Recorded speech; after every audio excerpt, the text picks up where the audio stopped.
Hello everybody, all namaste. I am Arjun Prasad Tiwari from Bardia and I am a student of MPhil second semester in Nepal Open University, Lalitpur, Nepal. Today I am going to present Talal Asad's The Concept of Cultural Translation in British Social Anthropology. First of all, I want to give a brief description of Talal Asad and his contribution. Yeah. Uh, okay. Talal Asad is a distinguished professor of anthropology at the City University of New York Graduate Center, America. Yeah. Anthropological interest in language and translation increased after 1950s. Yeah. And his research interest relates complex relation between modernity, secularism, and religion also. And he has published two books, two very important books. The first book is Genealogies of Religion, Discipline, and Regions of Power in Christianity and Islam in 1993. And another book is Foundation of Secular Christianity, Islam, Modernity in 2003. Okay. Now, his interest in the concept of cultural translation in British social anthropology was anthropological interest in language and translation, yeah, and the translation of culture also. He critically examined the article Concept and Society written by Ernest Gellner. Yeah, here, this is the very remarkable point in this presentation. He critically examines the concept of society written by Ernest Gellner. Yeah, here, Asad concludes his detailed analysis of Gellner's article by examining why he has insisted that anyone concerned with translating from other cultures must look for coherence in discourse, yeah? And yet he has devoted several pages to showing that Gellner's text is highly incoherent, yeah? He refers to Godfrey Lishart's paper, another paper he focuses on or he highlights that paper. The name of that paper is Modes of Thoughts, as an early example of the use of the notion of translation. My co-presenter, Mr. Amol Srestha, has prepared to present the first half of this essay. He is from Hetauda, and in his presentation, he has focused more on the background of this essay.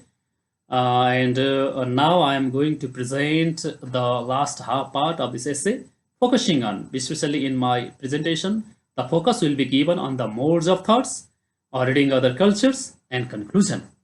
And the conclusion covers the gist of the whole essay. Modes of Thoughts.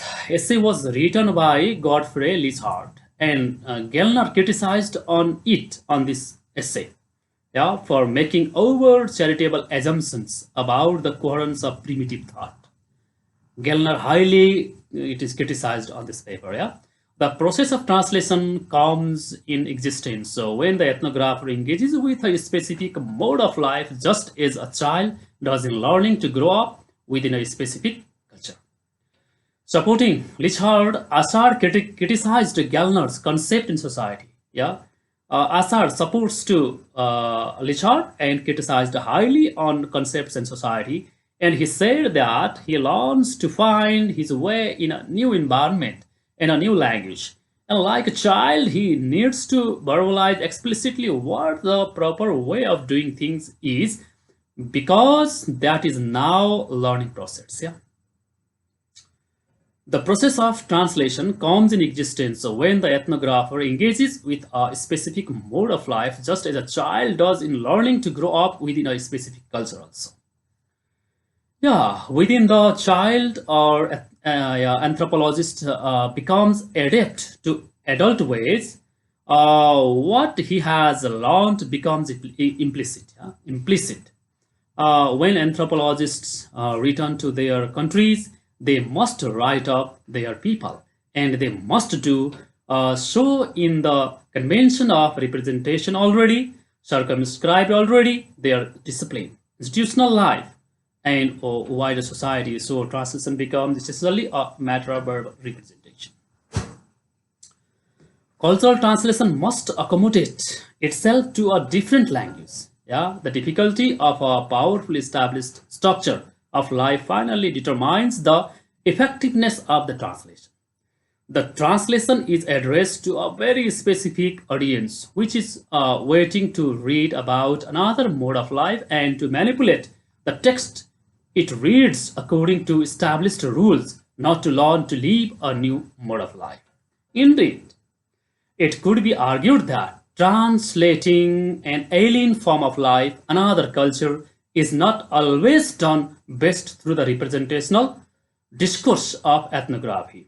That under certain conditions, a dramatic performance, the execution of a dance, or the playing of a piece of music might be more appropriate. As social anthropologists, we are trained to translate other cultural languages as texts, not to introduce or enlarge cultural capacities learned from other ways of living into our own. Yeah. Another topic of Asad's essay is reading other cultures. Yeah. And according to many social anthropologists, the object of ethnographic translation is not the historically situated speech, but culture. And to translate culture, the anthropologists must read first and then transcribe the implicit meanings that lie beneath, within, behind situated speech. In the matter of translation, one difference between the anthropologists and the linguists is that the linguist is immediately faced with a specific piece of discourse produced within the society studied, yeah, a discourse that is then textualized.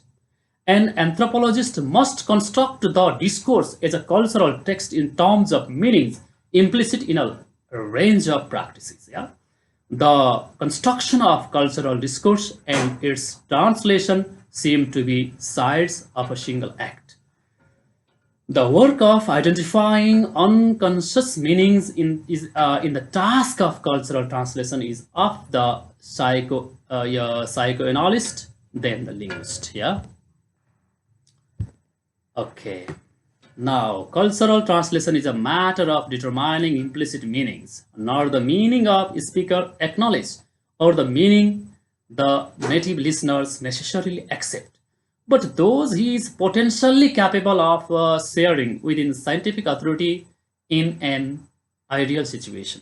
The power to create meanings for a subject through the notion of the implicit or the unconscious to authorize them has the course been discussed for the analyst and relationship. The anthropologist does not consider the society, and neither do its members consider themselves to be.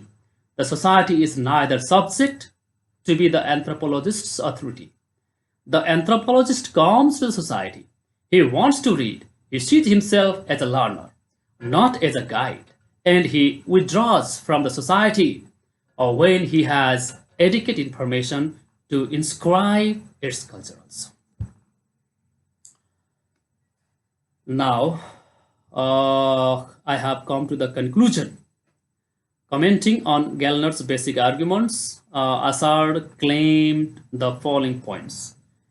First of all, the social anthropologists are trained to translate other language as text. Yeah. The first point that Asad put emphasis on is the notion of the translation that means to the writer as modes of thoughts instead of linguistic matter. Asad developed his idea, modes of thoughts, by criticizing Gellner's concepts in society. Assad's description on ethnographer and historian is that historians are given a text, ethnographers have to construct one. Yeah. And another one is anthropology is a field where is it possible to deconstruct the cultural and historical genealogy of concepts, which is a never-ending process. The first two points provide us a framework for how Asad develops his idea. Cultural translation is the principle of coherence, conceptual coherence among concepts rather than the dictionary translation that gives only meaning. And tracing the origin of the concept might bring closer to the society where much concepts originated, and cultural translation is something beyond translation based on word-to-word use. Okay, thanks for watching this video about concept and cultural translation in British social anthropology by Talal Asad. If you have any queries regarding this essay, kindly inform me in my email. Thank you very much.